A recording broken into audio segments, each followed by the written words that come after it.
जय श्री कृष्ण दोस्तों। श्री कृष्ण का जीवन और उनके उपदेश गीता में निहित है। श्रीमद् भगवत गीता में उन्होंने अर्जुन को जीवन के विभिन्न पहलुओं पर मार्गदर्शन दिया है, जिसमें धर्म, कर्म और संयम के सिद्धांत शामिल है। परंतु श्री कृष्ण ने संभोग जैसे विषयों पर प्रत्यक्ष रूप से कोई चर्चा नहीं की है। उनका ध्यान मन और आत्मा की पवित्रता, इच्छाओं पर नियंत्रण और संतुलित जीवन पर अधिक था। इस संदर्भ में गीता में आत्म संयम, ब्रह्मचारी और इच्छाओं के नियंत्रण पर जोर दिया गया है। यदि इसे आधुनिक परिप्रेक्ष्य में देखा जाए तो अधिक संभोग या वासनाओं में लिप्त होना केवल शारीरिक थकावट ही नहीं लाता, बल्कि मानसिक तनाव भी पैदा कर सकता है। श्री कृष्ण ने गीता में कहा है कि इच्छाओं को नियंत्रित करना आवश्यक है, क्योंकि यह मनुष्य को अत्युग्रति की ओर ले जा सकता है, जिससे कि क्रोध और काम वासनाएं रजोगुण के परिणाम स्वरूप उत्पन्न होती है और ये मनुष्य के पतन का कारण बनती है। श्री कृष्ण कहते हैं कि जीवन में संतुलन होना चाहिए, ना तो अत्यधिक भोग विलास उचित है और ना ही अत्यधिक कठोर तपस्या। भोजन, विश्राम और कार्यों में संयम बनाए रखने से व्यक्ति दुखों से मुक्त हो सकता है।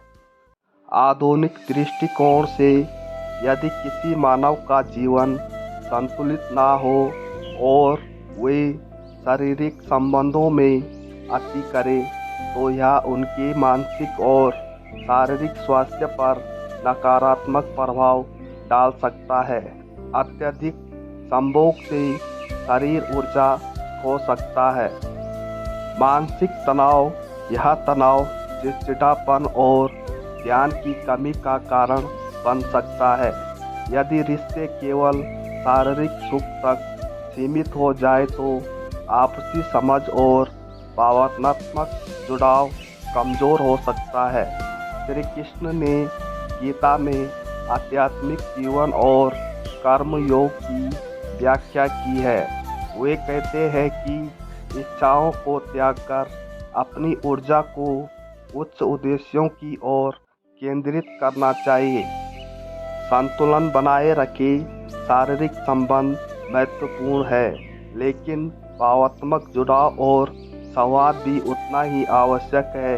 स्वास्थ्य का ध्यान रखें, नियमित व्यायाम, सही आहार और पर्याप्त विश्राम से जीवन अधिक संतुलित रहता है।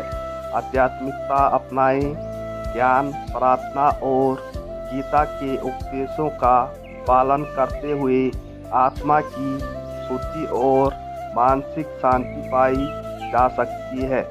पति पत्नी को एक दूसरे की भावनाओं और सीमाओं का सम्मान करना चाहिए। श्री कृष्ण के उपदेश हमें बताते हैं कि जीवन में संतुलन और संयम अत्यंत आवश्यक है। अधिक संभोग या किसी भी प्रकार की अति जीवन को असंतुलित कर सकती है। उनका संदेश यही है कि व्यक्ति को अपने मन, इच्छाओं और शरीर पर नियंत्रण रखते हुए आध्यात्मिकता और कर्मयोग के मार्ग पर चलना चाहिए।